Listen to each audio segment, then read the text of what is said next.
écoutez, pour travailler avec les autres. Mais c'est pas très facile en fait, je me rends compte. Enfin, je travaille toujours. Moi, tous les ans, je travaille avec des gens du village.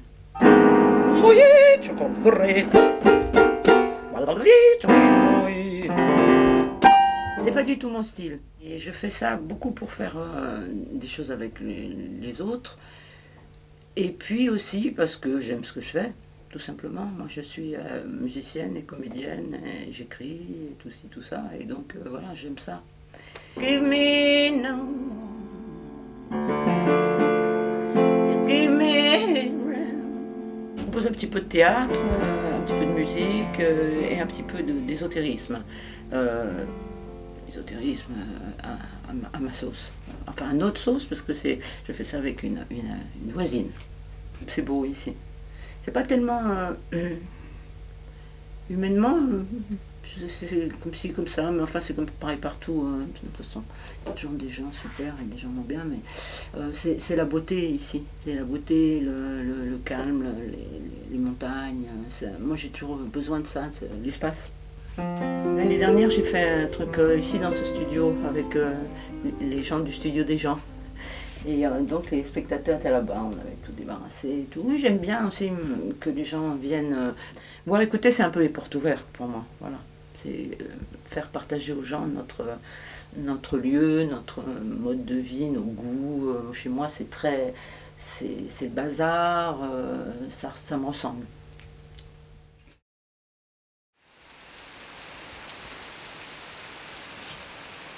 J'écris chaque matin une lettre à quelqu'un. Et par chance, il y a encore des gens qui écrivent. Je parle de lettres postales. Et puis je fais de l'édition aussi, donc j'envoie des livres et j'en reçois. Mais il y a beaucoup d'amis avec qui j'écris depuis de nombreuses années. Et puis une fois de nouvelles personnes que je rencontre qui sont prêtes à engager un échange postal, épistolaire, on le fait. Donc tu vois, c'est une discipline le matin, déjà ça. Sinon, la poésie, je crois que c'est pas comme le roman que je ne saurais pas écrire, où il faut travailler tous les jours après un canevas qu'on s'est donné. Tandis que là, ce sont des moments particuliers, ce n'est pas tous les jours, et quand ça commence, il y a d'abord l'envie de le faire, le besoin de le faire, et la phrase ne vient pas forcément. Et quand la phrase vient, alors c'est tous les jours en effet, mais c'est tous les jours 10 minutes, un quart d'heure, pas plus, parce que j'écris par exemple une page. Ça dépend aussi de la largeur du carnet. Si le carnet est large, ce sont des longs vers. Si c'est un petit carnet, c'est un petit vers. Je vais te montrer par exemple ceux de cet été. Tu vois, ce sont des petites choses comme ça. Donc c'est assez court en effet. Mais sinon, quand c'est une page entière et assez longue, je m'amuse à faire une discipline d'en écrire un par jour. Quand c'est parti, d'en écrire un par jour, un entier par jour. J'écris beaucoup sur l'humain, sur là où je suis. Et il y a toujours, vers la fin du poème, deux phrases qui sont, on va dire, plus philosophiques. L'humain m'intéresse beaucoup, et dans sa tendresse et dans son horreur. Sinon, il y a la lecture dans la journée, tu sais que je joue aux boules aussi, tu sais que je suis un espèce d'activiste qui fait pas mal de choses. Ici dans le pays et puis ailleurs, et puis voilà, nous voyageons, je ne sais pas, je peux répondre à d'autres questions.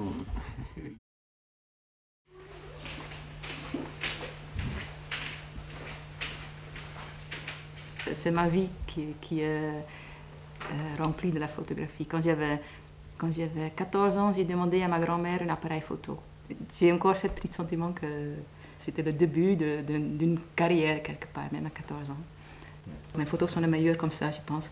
Quand j'enlève une dimension, qui est juste la hauteur et la largeur, et pas en profondeur en fait. Quand je les enlève, pour moi c'est le mieux réussi, ou c'est le plus sobre possible en fait. Et ici il y a beaucoup de lumière, tellement qu'il y a souvent les ombres et qui me gênent. Donc parfois je me cache ou j'enlève les ombres ou j'en fais sorte. Mais j'aime bien les couleurs douces, les tons doux. Et ça c'est difficile dans le Vaucluse à obtenir. Donc j'adore les journées comme aujourd'hui où c'est pour une fois par mois que c'est au couvert et il n'y a pas d'ombre. Donc j'adore ça. Je suis venue à Rustrel par mon travail, enfin, je ne connaissais pas, donc j'ai dû chercher dans l'atlas et j'ai J'ai dit, bah, tiens, mais il y a des montagnes, comment je vais faire? Parce qu'il y a une dimension de trop pour moi, même si ça fait longtemps que je suis en France. Mais... Je ne sais pas, pour moi c'est une peinture de Rothko, je ne sais pas, c'est trop marrant, mais quand même typiquement on voit l'oiseau au bout d'un petit moment. Quand je vois des animaux, je suis toujours attirée par ça. Oui, la nature, ça fait toujours partie de... Oui, je pense, de mes piliers des photos, même si je fais des autres choses aussi. Voilà, montrer la beauté des choses.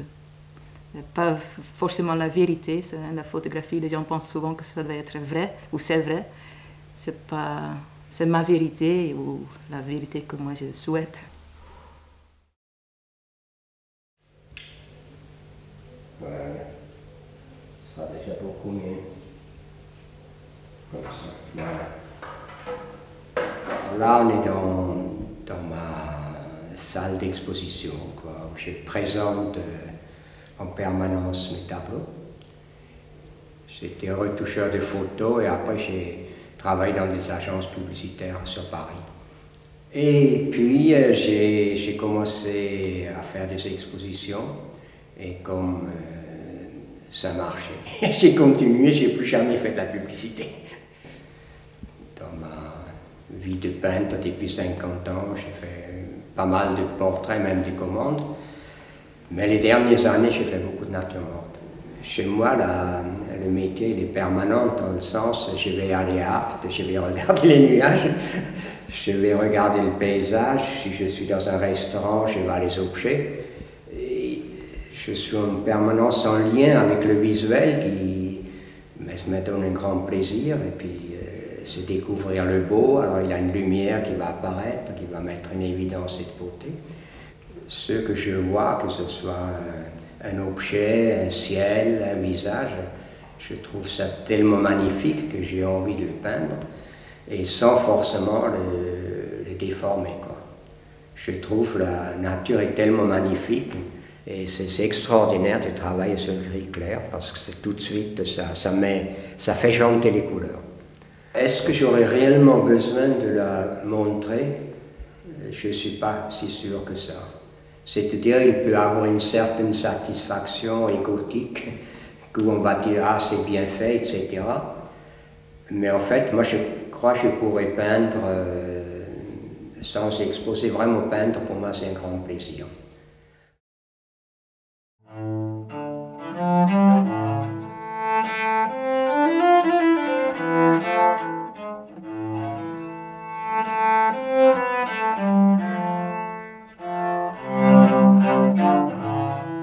La viole de gambe, c'est un instrument qu'on retrouve de plus en plus maintenant, même dans les conservatoires et les endroits très académiques, il est de nouveau enseigné.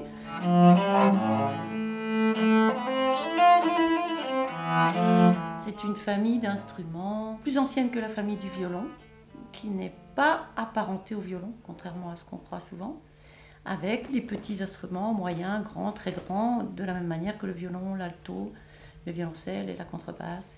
J'ai commencé par la flûte à bec, quand j'étais toute petite, j'avais 6 ans. Et puis les musiques anciennes m'ont tout de suite ont correspondu à quelque chose que je cherchais dans la musique, apparemment. Et puis ensuite j'ai fait un détour par la guitare, le violoncelle. Et voilà, je crois que la viole c'est vraiment chez moi, la musique ancienne c'est vraiment là où je me sens le mieux. Il y a 2 ans, j'avais invité un violiste, Jean-David Burki, avec lequel on avait joué des duos de musique anglaise. Et là, je me suis dit que ça pouvait être intéressant que les gens soient acteurs en même temps que spectateurs ou auditeurs. Et donc je propose une initiation aux danses de la Renaissance, ce qui est finalement très proche de mes pratiques musicales et de mes envies musicales. Je suis arrivée à Rustrel par amour, c'est-à-dire que j'ai suivi la personne avec qui je vis. La région est magnifique et pour toutes ces raisons, je ne me vois pas pour l'instant changer ni de village ni de vie. Je ne me considère pas comme un artiste. Peut-être passeur d'images, passeur des messages, c'était toujours ça. Avant, J'ai traîné sur la place avec les pépés et les mémés du village. À l'époque, c'était encore ça. Et ils racontaient des histoires, des histoires de Rustrel avant. Et ça, moi, je trouvais ça c'était super. Hein. C'était une autre vie. Une autre vie, un autre rythme de vie, tu vois. Tout était plus long. Mais c'était aussi cette gaieté, cet échange. Bon, évidemment, on est dans la nostalgie, tout est beau. Et je me dis, tiens, ces personnages vont disparaître très, très vite, ils vont disparaître. Il faut garder des traces. Voilà, ça c'est le début de Pays d'Apple Vidéo. À ce moment-là, c'était M. Pélin qui était le maire. Ah non, c'était Pierrot. Hein. Et pour ça, avoir écouté, pour moi, c'était une super idée parce que ouvrir les portes où on habite, où on travaille, et inviter la population, les gens, les voisins, moi je trouvais que c'était vraiment une bonne idée.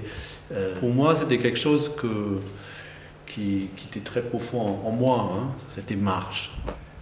Je me pose souvent la question, pourquoi je suis obsédé par cette chose de racines, toi, les racines, de mémoire. Peut-être parce que mes racines, c'est très difficile. Peut-être que j'ai pas de racines. Hein. C'est ça, je cherche mes racines. Et à Rustrel, bon, ça fait combien 28 ans que j'habite ici. Hein. Mais ça m'a fasciné. Des gens qui ont des racines, je crois, c'est toujours intéressant d'écouter, d'échanger avec les gens. Je viens du monde, d'abord du geste, parce que j'ai fait une école de mime à Paris. J'avais beaucoup de mal avec le rapport au texte, le rapport au langage m'effrayait, le rapport au texte sur scène. Donc j'ai fait du mime, j'ai fait du cirque. Progressivement, je suis venue à essayer de plus en plus d'intégrer le monde du texte, et notamment de la poésie, au corps. Voilà. J'ai fait beaucoup d'allers-retours entre Montréal et Paris, effectivement. Et puis ensuite, je suis allée à Aix-en-Provence. Et là, je ne pensais pas m'y installer pour si longtemps, mais j'y suis restée 20 ans. J'ai travaillé avec des anciens comédiens de chez Pouchkine, la Grande. Et du coup, ça a été un peu révolutionnaire pour moi comme approche du théâtre. Donc effectivement, j'ai fait Montréal, Paris, Aix-en-Provence. Et maintenant, je me resserre en étant du côté de Rustrel. Je réalise, depuis que j'y habite, c'est-à-dire depuis le mois de janvier dernier, qu'il y a environ une petite dizaine de personnes avec lesquelles j'ai une connexion soit depuis l'enfance, soit depuis mon adolescence, soit depuis ma jeune vie d'adulte. Je pense qu'il n'y a pas un autre village au monde où j'aurais autant de connexions.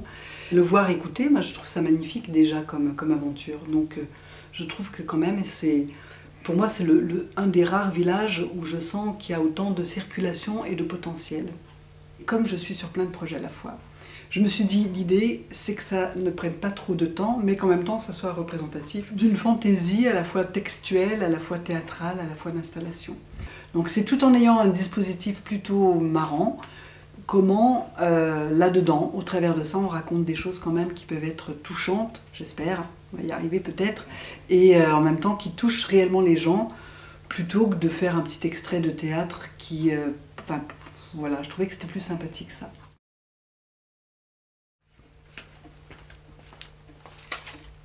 J'aime beaucoup plus le noir et blanc que la couleur. Hein, voilà, tout ça, c'est des photos qui ont été tirées il y a un petit moment, qui ont fait partie d'expositions également. D'ailleurs, derrière, il y a à chaque fois les notes des juges. On met le nom et c'est jugé par un juge. Voilà le genre d'image que j'aime bien, qui est un peu très graphique, quoi. Tu vois, ce que je disais, c'est que tout ça, ce sont des photos qui ont été faites pendant les voyages, tu vois. Alors, pour voir et écouter, j'ai prévu une expo qui s'appelle Les chemins de l'Aubrac. Voilà, donc j'ai une série de 42 photos comme ça. Moi, mes photos, j'évite de modifier quoi que ce soit. Je ne change pas les ciels, je mets du contraste, un peu de luminosité, comme on faisait avant avec l'argentique, mais sans plus. Aujourd'hui, non, on s'en fout, on appuie, et puis on en fait des tonnes et des tonnes et des tonnes, et puis après, avec le logiciel, eh ben, on arrange tout ça, et puis voilà, donc... voilà les photos couleurs. Ça, c'est en Éthiopie. Les enfants du Ladakh, ils sont très burinés parce qu'il fait très froid l'hiver, et le soleil, l'été, leur brûle la peau. Malheureusement, ils sont tous un peu comme ça. Quand on fait des instantanés, ce qu'il y a de bien, c'est qu'on shoot une photo, elle est fixée, et puis elle est pour toujours. Et alors que la vie continue. Donc c'est pour ça que je dis la photo, c'est le miroir de la vie, quoi. C'est évident qu'on retrouve des photos, les gens ont changé, les gens ont grandi. C'est vraiment un plaisir de revoir des images qui ont 10, 15, 20 ans. On répond donc pour des projets d'art contemporain, entre autres. On essaie de toujours avoir des propositions qui manient l'ironie et puis qui permettent de faire sourire la personne tout en l'intéressant. Oui, on peut faire sourire les personnes sur un projet d'art contemporain. Ça paraît étrange, je sais pas. Par exemple, on avait une installation d'un mouton penseur sur un canapé gazon. En arrivant ici, il y a 2 ans et demi, j'avais découvert Boire et Écouter, et j'ai été relativement surprise par et la qualité de ce qui était proposé et en même temps l'affluence, le monde qu'il pouvait y avoir. Donc l'idée, quand on m'a proposé de participer à Boire et Écouter, j'aurais pu en mettre en avant en effet ma pratique, mais j'avais avant tout dans le village envie de pouvoir faire venir des artistes que je trouve intéressants. C'est ce qu'on propose pour cette exposition, avec le travail de, entre autres, Aurélia Jaubert. Elle va proposer ses bijoux de famille. À la fois, donc, c'est une histoire de jeu de mots, et en même temps, elle retravaille sur des factures qu'elle a pu trouver place Vendôme, de pierres précieuses, et voilà, son œuvre s'appuie sur ces factures-là. Je vous laisserai découvrir le reste. Alors, je viens de la ville, je pense que j'ai un côté très urbain, et en même temps j'ai un côté très attaché à des territoires plus reculés. Il me faut les deux pour vivre, pour être bien dans ma peau. Et ici, en même temps, c'est un peu plus reculé, mais en même temps, il y a plein de gens qui s'intéressent à plein de choses, donc il faut juste continuer à profiter de cet intérêt qui marche dans les deux sens, et puis croiser les expériences et puis les envies de chacun. Et puis ça marche. Ouais, moi je suis du Ristrel, et chaque rue, chaque chose, chaque saison me rappelle mon enfance. J'ai plein de souvenirs, donc le fait d'y être encore, je trouve ça intéressant, quoi. Mon truc que je fais le plus, c'est les intérieurs de maison. Donc voilà, c'est mon sujet principal. Pour moi, c'est comme un portrait, en fait. Un intérieur de maison, c'est vraiment personnel.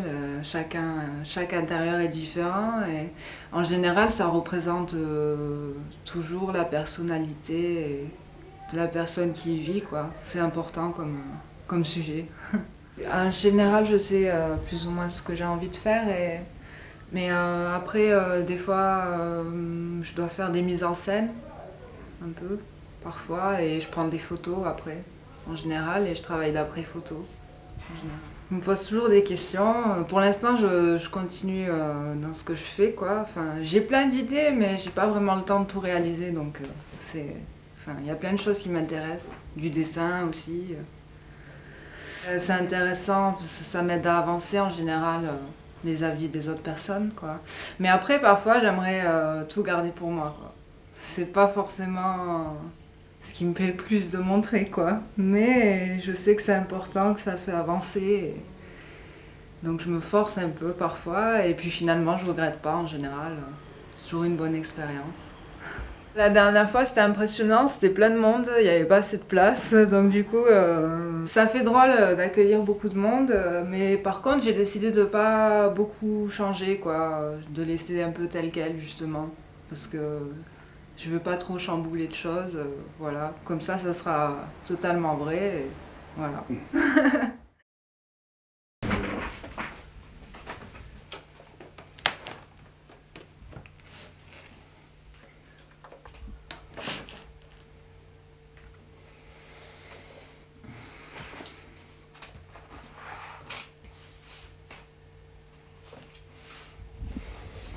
Voilà, donc j'ai commencé par faire un peu des images là, et puis je vais enfin trouver une musique qui ferait fonctionner.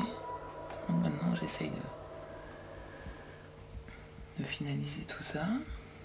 Je sais pas si ça raconte quelque chose, c'est un...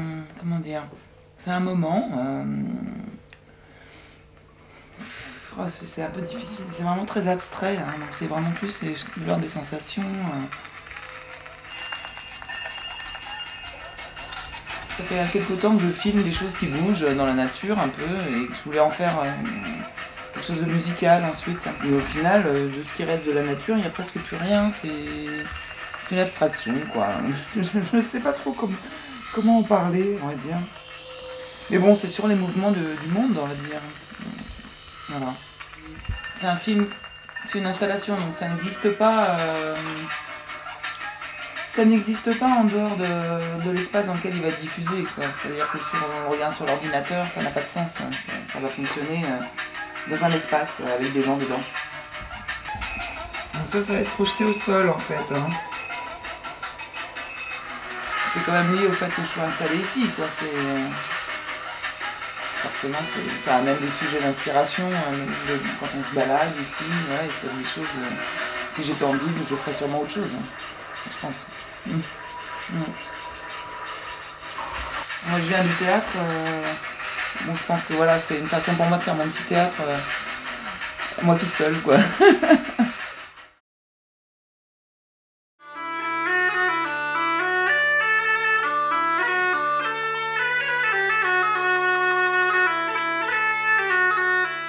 Il y a un univers autour de cet instrument qui est assez immense, quoi, tu vois. Et quand les gens te disent « Ah, tu joues la cornemuse !» Alors de suite, c'est l'image de l'Écossais en kilt, avec une cornemuse qui est très bruyante, très sonore. Tu vois, ici, c'est une cornemuse du centre de la France. Elle est relativement douce. J'aurais fait ça avec une cornemuse écossaise dans la pièce, on se serait explosé les tympans. J'ai fait un projet en quartet, là, avec des compos, où on a intégré un film de Jérôme Bosch, parce que dans Jérôme Bosch, on retrouve la cornemuse avec des symboliques, à la fois sexuelles, à la fois un peu démoniaques, parce qu'on associe l'instrument aussi bien aux anges qu'aux démons, aux bergers, aussi bien donc aux nativités, aussi bien qu'à la sorcellerie. Enfin, c'est un instrument quand même qui est chargé, hein, on va dire. Et j'ai même le Lego qu'on m'a donné il n'y a pas longtemps. Donc j'ai fait un quartet là où je joue avec des musiciens de jazz. Bon, des musiciens de jazz, en fait il y a une contrebassiste qui joue dans Raxa, qui fait de la musique des Pays de l'Est, mais qui fait aussi de l'impro, qui joue du Haydn, qui a plein d'expériences musicales différentes. Braca, le batteur, c'est pareil, il fait des choses très différentes. Et Rémi Charmasson, même s'il fait du jazz, il est amené à faire du blues, à faire des compos. Et là, à voir écouter, par exemple, on aura un trio de jeunes rockers, dont le fiston là, qui joue de la batterie. On va faire des morceaux ensemble, donc groupe de rock et cornemuse. Et puis il y aura un trio de cornemuse. Alors là, ça va être du trad, c'est-à-dire que ça va être des mélodies. Ce sont toutes du répertoire traditionnel, mais qu'on va faire à 2 ou 3 voix.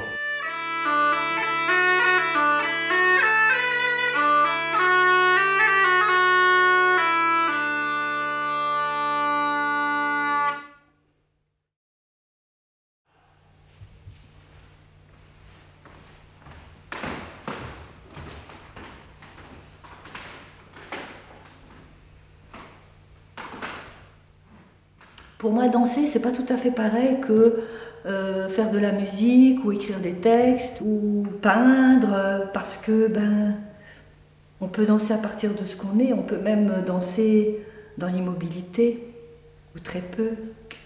Peut-être ça c'est une danse, ça c'est peut-être une danse.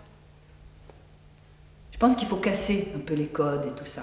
Mais il y en a plein qui l'ont fait avant moi, je suis rien du tout hein, au milieu de ça. Mais je me sens très très proche de tous ceux qui ont cassé les codes. Ça me tient très à cœur de pouvoir faire accéder au mouvement danser un maximum de gens, y compris des gens qui disent « mais moi je ne suis pas danseur, j'y connais rien, je ne sais pas faire, je me sens bête avec mes bras, je ne sais pas quoi faire de mon corps ». Moi je suis aussi par ailleurs professeure de technique Alexander, donc je travaille beaucoup avec ça. Là cette année on prête en fait le lieu ici à Pascal Sti, qui va faire une exposition ici. Et puis, moi, je vais danser avec Yvon enfin peut-être pas toujours avec lui, mais enfin, on va faire beaucoup de danse d'improvisation et on va un peu se balader dans le village. Ah non, mais voir et écouter, je crois qu'on ne le prend pas comme un boulot. C'est le plaisir d'inviter les Rustréliens en premier lieu, parce qu'on avait créé quand même au départ Voir et écouter pour inviter les Rustréliens qui savent peut-être pas trop ce qu'on fait tous, à venir nous rencontrer. Donc il n'était pas question de leur faire payer un ticket d'entrée, quoi. On invite des amis ou des connaissances, voilà. De toute façon, dans tout le pays d'Apt, il y a quand même pas mal d'artistes, de structures culturelles. C'est très vivant à ce niveau-là, le pays d'Apt. Je ne sais même pas si les gens qui ne sont pas trop dans ce milieu ou qui ne sortent pas trop, s'ils se rendent compte de la richesse qu'il y a ici.